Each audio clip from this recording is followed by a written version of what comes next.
nakakuha tayo kanina sa bahay ng booking papuntang JMA. So nandito tayo sa JMA ngayon mga lodi.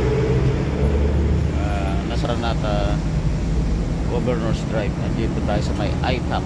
Yun, alright. Pero dahil hindi tayo kakain kanina sa bahay, dahil biglang may booking tayo, inuna na natin yun. Today, Saturday. So Nilaga. Alright, dito lang yan sa gilid mga lodi. So yung pansit natin yata sa kapila. Okay, almusal muna tayo mga lodi. Good morning, good morning. Yun mga lodi, so what's up? Update tayo mga lodi. So pakainit mga lodi, pakainit. So dito tayo sa gilid ng kalye, ano? Sa ilalim ng puno at malamig-lamig dito mga lodi. So kanina mga lodi nung nasa Muntinlupa tayo, may isang oras tayo doon, mga isang oras kalahati tayo bago nakakuha ng booking. Yun, alright. So halagang 157 din papuntang SM Sukat Paranaque. So pag drop off natin ng SM Sukat Paranaque, may nagbook na doon sa may Posadas mga lodi. So delivery yung mga lodi, charger lang. Kahit na 3.5 kilometers yung layo sa atin, sunggaban na natin yung sa halagang 287. So 290 naman din binigay mga lodi. So sinunggaban na natin yung kahit mas bababa ng konti ampere kay Joyride passenger. So malaking bagay din naman yun kahit papaano mga lodi, kaysa magantay na naman tayo ng matagal doon. So 290 din mga lodi. So konti lang naman diferensya. Ang destination ng drop off 25 kilometers. So yun mga lodi, parang pumapatak din ng 12 pesos per kilometer yung ating itinakbo.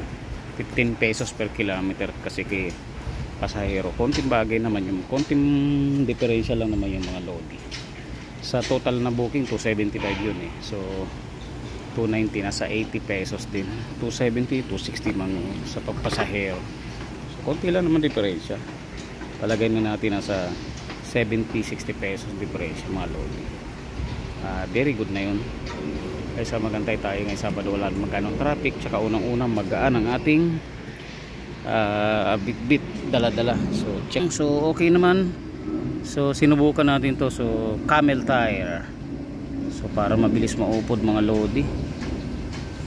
3 weeks. So maano kasi may tama na kasi ang ating mags. So yun. Okay naman, din naman siya madulas mga lodi. So pero palagay ko 2 buwan lang ito tatagal. May kasi. Alright, so kailangan na siguro natin rubber link stopper mga lodi. Alright, susunod naman subukan natin yung isa si gripper. Yun, subukan natin yung mga lodi. Alright, so kahit paano meron tayong 5 booking mga lodi kung susumahin natin, kasi 250 yung kanina. Gcash, meron tayo dito ano nga ba ito, 790 pesos mga lodi. Tapos kung i-add natin yung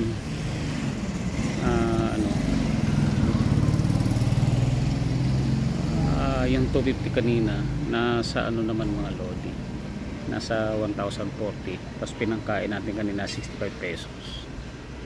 Goods na rin mga lodi. Okay na rin kahit paano meron tayong 1,000 plus na gross income mga lodi, mga 1,100 mga ganun.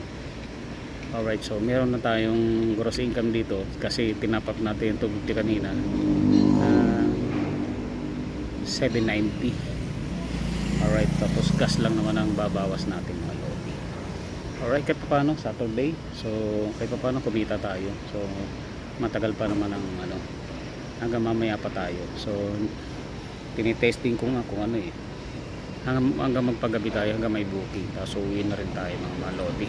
Mamaya mga 11 or 12 uwi na tayo, or mamaya mayang hapon uwi na tayo mga lodi. Yun, alright, kasi babalik tayo sa next week. Babalik tayo ng daytime na biyahe mga lodi. So ibabalik natin yung daily natin na biyahe na araw-araw hanggang Sabado.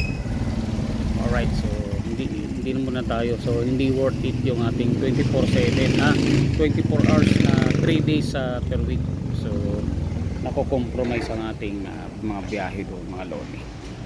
Okay, alright, balik tayo sa original na daily natin hindi na muna tayo magsusundo sa Alorica. So okay naman daw doon sa aking daughter, kasi magbabas lang naman din siya, matutulog siya sa bus tapos uwi. Okay, alright. So kasi paminsan-minsan hindi siya umuwi, doon siya natutulog sa Alorica. Okay, alright. So napakainit mga lodi. Bago ko inom ng tubig maya maya, so pahinga muna tayo dito sa malilim mga lodi, habang nag-aantay tayo ng booking natin. Alright, yun mga lodi. So what's up? So good afternoon. So kahit pa paano mga lodi, naka siyam na rides na tayo mga lodi. So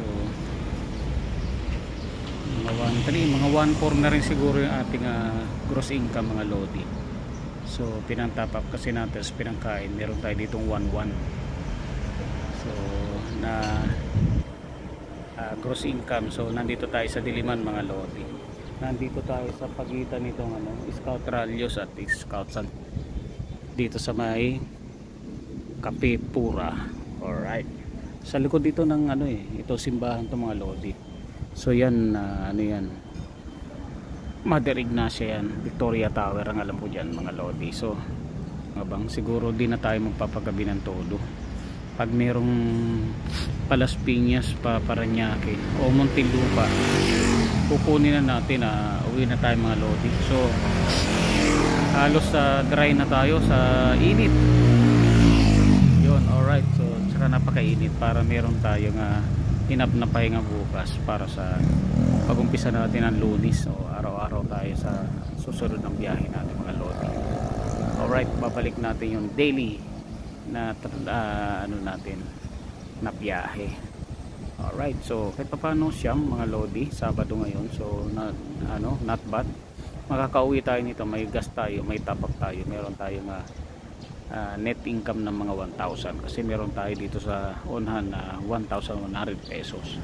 Yun, pang top up, pang gasolina na lang kailangan natin. So kahit delivery papasok ng Cavite, kukunin na natin mga lodi. Okay, alright. Yun mga lodi, so nakauwi na tayo. So alas 10 na, so eksakto mga lodi. So kahit pa paano naka 12 rides tayo mga lodi. Meron tayong nakapagpagas na tayong 300 pesos. Tapos meron tayong net income na 1,200 pesos. Hindi na masama ngayong Sabado. Alright, so 12 rides. Bukod pala sa 12 rides mga lodi, meron pala tayong dalawang rides na delivery mga lodi. Yun, okay. Alright, so Red, yan naigilid na natin si Red. Yun, naigilid na natin, ginigilid na natin dyan mga lodi. Yun, alright. Sa susunod si ADB, dito na natin ipaparking sa loob. So lilinisin natin yan. Pwede rin mas sa ADB dyan, so pero gusto ni Mrs. dito sa loob nakakulong. Primo show sa ilalim. Alright, hasta la vista baby. So paalam na muna tayo sa mga bakbak pa dyan ngayong gabi mga lodi. Hindi muna tayo papanggabi, pero gabi na rin ang uwi natin. So keep safe, ride safe, saka stay safe mga lodi ko. Alright, so tinola ang ulam natin mga tinola. RH bukas na lang. Okay, alright, so peace, I'm out.